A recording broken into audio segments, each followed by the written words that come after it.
Hello भाई, good morning, good evening. अभी देख रहे हैं सत श्री अकाल, नमस्कार, आदाब आप सभी को। तो भाई साहब शुरू करते हैं अपनी दूसरी वीडियो मैक्स स्कॉलरशिप के ऊपर। इस सीरीज में मैंने 2 वीडियो बनानी थी। पहली वीडियो मैंने बना दी है, कहीं यहाँ कहीं यहाँ ऊपर नीचे कहीं तो कहीं आ रही होगी, उसे जाना है, क्लिक करना, देख लेना। उसमें हमने किसके बारे में बात करी है? उसके बारे में PhD होल्डर जो PhD करना चाहते हैं उनके लिए, दूसरा जो मास्टर्स करना चाहते हैं उनके लिए, और जो अंडर ग्रेजुएट मतलब B.Ed, फिर B.Ed बोला, पिछली उस वीडियो में बोला था मैंने, इस वीडियो में फिर वीडियो को B.Tech, B.Com, BBA, BSc, BA, जो भी करना चाहते हो, LLB, जो भी करना चाहते हो, उन सब के लिए वहाँ पे ओपनिंग है। वो पढ़ाई करो, जाओ, मजे करो वहाँ पर। तो अगर वो समझना है कैसे क्या है तो उस वीडियो में देख लेना, मिल जाएगा।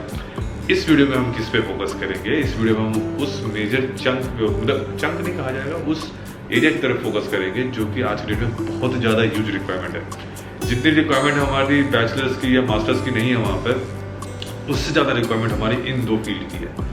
पहला फील्ड होता है हमारा डिप्लोमा के लिए, दूसरा फील्ड होता है हमारा सर्टिफिकेट कोर्सेज के लिए। डिप्लोमा कोर्स के लिए इतनी ज़्यादा रिक्वायरमेंट इसलिए है क्योंकि सब कोई ऊपर लेवल पे जाना चाहता है, लेकिन जो हमारा मिड सेगमेंट है, जो बेस, जो एक्चुअल फ्लोर पे जो काम करने वाला बंदा है, वो है ही नहीं वहाँ पर। तो इन फ्लोर पे काम करने वाले बंदों की इतनी ज़्यादा रिक्वायरमेंट है कि ये लोग बाहर से आ रहे हैं, लेकिन वो स्किलफुल नहीं है वहाँ पर। वो पेरू से, ब्राज़ील से, कोलंबिया से, बहुत जगह से लोग आ रहे हैं, स्पेशली साउथ अमेरिका से, वहाँ से बहुत लोग आ रहे हैं वहाँ से, क्योंकि साउथ अमेरिका का और जापान का थोड़ा बहुत अच्छा लिंक है। कभी साउथ अमेरिका में, ब्राज़ील में भी बहुत सारी जापानीज कम्युनिटी रहती है, वही सेम चीज़ यहाँ पर भी है। जापान में बहुत सारी जापानीज ब्राज़ीलियन कम्युनिटी रहती है। तो you have to see that कि हमारे पास इतनी ज़्यादा ओपनिंग है, लेकिन वो फुलफिल करने के लिए लोग नहीं है। तो फुलफिल करने के लिए क्या है, जापानीज समय समय पर इसीलिए ऐसे कोर्सेज के ऊपर ज़्यादा ध्यान दे रहा है। आप देखोगे TITP और इसमें जो जा रहे हैं, वो ज़्यादातर इस लेवल के लोग जा रहे हैं यहाँ से भी। क्यों जा रहे हैं? क्योंकि यही लोग जो है मेजरली ग्राउंड लेवल पे काम करने वाले हैं। तो ग्राउंड लेवल पे काम करने वाले की बहुत ज़्यादा कमी है। तो अगर बात करें किन 2 कोर्सेज के बारे में ज़्यादा जानकारी मैं देना चाह रहा हूँ यहाँ पर, जिसकी रिक्वायरमेंट है, पहला है डिप्लोमा कोर्स। तो डिप्लोमा कोर्स जैसे नॉर्मली हमारे इंडिया में डिप्लोमा कोर्सेज होते हैं, वैसे वहाँ पे भी डिप्लोमा कोर्स होते हैं, 3 साल का डिप्लोमा कोर्स होता है। लेकिन बेस्ट चीज़ क्या है, हमारे ये दोनों ही कोर्सेज में जापानीज लैंग्वेज की ट्रेनिंग भी दी जाती है। जैसे मैंने अंडर ग्रेजुएट के लिए बताया था पिछली वीडियो में, वैसे ही सेम इसमें भी है, जापानीज लैंग्वेज की ट्रेनिंग दी जाती है। सिनेरियो ये है कि पहले अगर आपको जापानीज आती है तो आपको ज़्यादा प्रेफरेंस मिलेगी। अगर आपको जापानीज नहीं आती तो आपको प्रेफरेंस नहीं, थोड़ा कम हो जाएगा। नहीं तो नहीं बोलूँगा मैं, थोड़ा कम हो जाएगा, क्योंकि ऑब्वियसली बात है, जिसको जापानीज आ रही है अगर उसको हम पहले लेके जाते हैं तो हमें उस पर कम मेहनत करनी पड़ेगी, सिंपल है, इसलिए ऐसा होता है। तो अभी क्या सिनेरियो है कि जापानीज लैंग्वेज का टेस्ट भी होने वाला है। ये दोनों ही कोर्सेज, सर्टिफिकेट कोर्स भी और हमारा डिप्लोमा कोर्स भी, ये दोनों ही जापानीज लैंग्वेज में होते हैं। और जापानीज प्योरली जापानीज लैंग्वेज में होते हैं, क्योंकि बेस वहाँ के भी लड़के पढ़ते हैं, यहाँ के भी लोग पढ़ेंगे। तो वहाँ के लोग यहाँ के लोग दोनों पढ़ेंगे, तो ऑब्वियस सी बात है, वो लोकल वो जगह है, वो लैंड है, तो जापानीज लैंड है, तो they will be language concentration of Japanese only. आपको इंग्लिश में या हिंदी में किसी XYZ लैंग्वेज में नहीं बताया जाएगा वहाँ पर, तो इसीलिए आपको होना जरूरी है।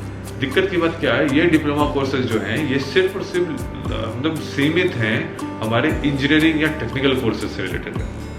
जैसे मैकेनिकल इंजीनियरिंग के लिए, इलेक्ट्रिकल इंजीनियरिंग के लिए, इंफॉर्मेशन टेक्नोलॉजी के लिए, मटेरियल साइंस के लिए, आर्किटेक्चर के लिए, सिविल के लिए। एक मैरीटाइम का एक अलग से कोर्स आता है इसमें। मैरीटाइम मतलब जो हमें शिपिंग विपिंग के लिए यूज़ करते हैं उसके लिए, क्योंकि Japan is a very big country for export and import also, so they need a huge work force for maritime industries. इसके बाद एक अदर्स करके एक सेक्शन आता है, जिसमें जो डिप्लोमा कोर्स कराते हैं जापानीज लैंग्वेज के ऊपर भी, और साथ में एक और कोर्स कराते हैं जिसमें होता है मैनेजमेंट इंफॉर्मेशन इंजीनियरिंग। मतलब वही मैनेजरियल पेपर वर्क करना, मैनेजर का काम, मैनेजर के नीचे काम करना, मैनेजर कोई काम दिया है तो उसको सपोर्ट देना, ये वाले इसकी पढ़ाई के लिए भी करते हैं। तो ये कुछ छोटे से कुछ सीमित ही कोर्स हैं जो इस डिप्लोमा में है। दिक्कत की बात ये है, इसमें जैसे हम लोग इंडिया में देखते हैं डिप्लोमा होटल मैनेजमेंट में भी करते हैं लोग, अलग अलग इंडस्ट्री में डिप्लोमा करते हैं, साइंस क्या बोलते हैं, नर्सिंग में करते हैं, हेल्थ साइंस में करते हैं, फिजियोथेरेपी में करते हैं, जगह जगह पर करते हैं, वो सब यहाँ पे इंक्लूडेड नहीं है। ठीक है जी, तो ये थोड़ा सा सीमित है यहाँ पर। तो और साथ ही साथ अगर इसमें बात करें, जो हमारा एलिजिबिलिटी क्राइटेरिया एज का है यहाँ पर, वो ये कहता है 2 अप्रैल सन 2000 के बाद के लोग, मतलब if your birthday lies on 2 April 2000 and after that, not before that, after that, then only you are eligible to apply for this course, otherwise you are not eligible to apply for this course. जी जरूरी बात है। The second point what you need to understand is that whenever you are applying for this course, if you are applying for this course after passing class 12, okay, 12वीं पास कर लिया, 11वीं पास कर लिया, 10वीं पास करने के बाद अगर आप अप्लाई कर रहे हैं, then you should have a minimum score of 65%. अगर 65% मार्क्स नहीं हैं आपके, you are not going to be the part of this institute. Straight forward बता दिया हमने, तो ये रिक्वायरमेंट है। और अगर आपको मान लो 10वीं के बाद ही अप्लाई कर रहे हो, तो अगर मान लो 2 साल जो है आपका, अगर आपने कुछ वहाँ कोर्स किया कुछ किया, क्योंकि minimum 11 years of elementary education ये लोग मांगते हैं, तो आपको 11 ईयर्स दिखाने पड़ेंगे किसी भी हालत में, otherwise you are not going to be involve in that next activity. इसके बाद स्कॉलरशिप का पीरियड क्या है? अप्रैल 2025 से लेकर के मार्च 2029 तक का, April 2025 to March 2029, this is the scholarship period that include the first year of Japanese training. और मान लो आप जाते हो, अब N2 या N3 आपको qualified, N3 is also very good, but still they think that you need some sort of Japanese training also. तो उस जापानीज ट्रेनिंग के लिए वो आपको 1 साल की वहाँ मेहनत कराएंगे आपके साथ पढ़ेंगे, आपको पढ़ाएंगे, आपको इस काबिल बनाएंगे कि आप जापानीज सोसाइटी में आप अपने आप को खड़ा कर पाएं। वहाँ जो आप पढ़ने जा रहे हैं वो प्री रिक्विजिट आप अगर कुछ बनते हैं तो आप पढ़ा के भेजेंगे, जिससे आपको जो पढ़ने जा रहे हैं वो आपको समझ में आए, अदरवाइज कोई फायदा नहीं वहाँ जाके पढ़ने का। ठीक है, इसमें सबसे जरूरी बात ये है कि आपको जो स्कॉलरशिप मिलेगा वो मिलेगा 1,17,000, मतलब 1,70,000, सेम एज अंडर ग्रेजुएट। वहाँ पे भी इतना ही मिलता था, यहाँ भी इतना ही मिलेगा, सेम, कोई डिफरेंस नहीं है। हाँ, अगर वहाँ पे ये था कि अगर कुछ प्री रिक्विजिट या कुछ स्पेशल रिक्वायरमेंट आती है जिसमें मनी इन्वॉल्व है, पैसा चाहिए हो, तो वो भी सरकार प्रोवाइड कराएगी। यहाँ पे एज इन कहीं लिखा नहीं था कि मिलेगा, पता नहीं, हो सकता है शायद यहाँ भी मिले, हो सकता है चेंज हो जाए, तो कुछ कह नहीं सकते उसका। लेकिन इतना तो लिखा था उन्होंने कि 63,300 रुपये, मतलब 63,300 रुपीज़ तो आपको मिलेंगे, जो कि वहाँ काम नहीं आएंगे, वहाँ तो येन में चलेगा। तो येन में 1,70,000 yen you will be given as a stipend per month. Okay, उसके बाद आते हैं हम लोग कि इसका लास्ट डेट कब है। सेम एज अंडर ग्रेजुएट, इसका लास्ट डेट है 27 मई 2024। You have a lot of time to think, सोचिए समझिए, आपको जाना है नहीं जाना है, क्या करना है, अप्लाई करिए, अगर जाना है तो अप्लाई करिए, चाहिए वजह से। तो ये था हमारा छोटा सा क्लिप, इस वीडियो का छोटा सा पार्ट, जिसमें हमने डिप्लोमा के बारे में बात किया, इसको कॉलेज ऑफ टेक्नोलॉजी भी कहते हैं वहाँ की लैंग्वेज में, तो डिप्लोमा के बारे में बात किया। इसके बाद हम लोग बात करेंगे जो सबसे बेसिक, सबसे नीचे का स्तर है इनके नीचे स्तर इसलिए कहेंगे क्योंकि जस्ट सर्टिफिकेट कोर्स है, ये कोई भी टेक्निकल आपको कोई डिग्री नहीं दे रहा है, ये सिर्फ सर्टिफिकेट दे रहा है कि आपको भैया ये चीज़ समझ में आती है। तो इस सर्टिफिकेट कोर्स का भी वहाँ पे स्पेशलाइज्ड ट्रेनिंग कॉलेज कहते हैं, या तो कह लीजिए वोकेशनल ट्रेनिंग इंस्टीट्यूट्स कहते हैं। जैसे दिल्ली में भी वोकेशनल ट्रेनिंग इंस्टीट्यूट्स बहुत खोले हैं, वैसे ही सेम सिमिलर स्ट्रक्चर जापान में भी है, अब जाके वहाँ पढ़ाई कर सकते हैं। सिनेरियो ये बनता है कि यहाँ पे भी सेम वही क्राइटेरिया है कि आपका एज लिमिट जो होनी चाहिए वो 2 अप्रैल 2000 के बाद का होना चाहिए, 2 अप्रैल 2000।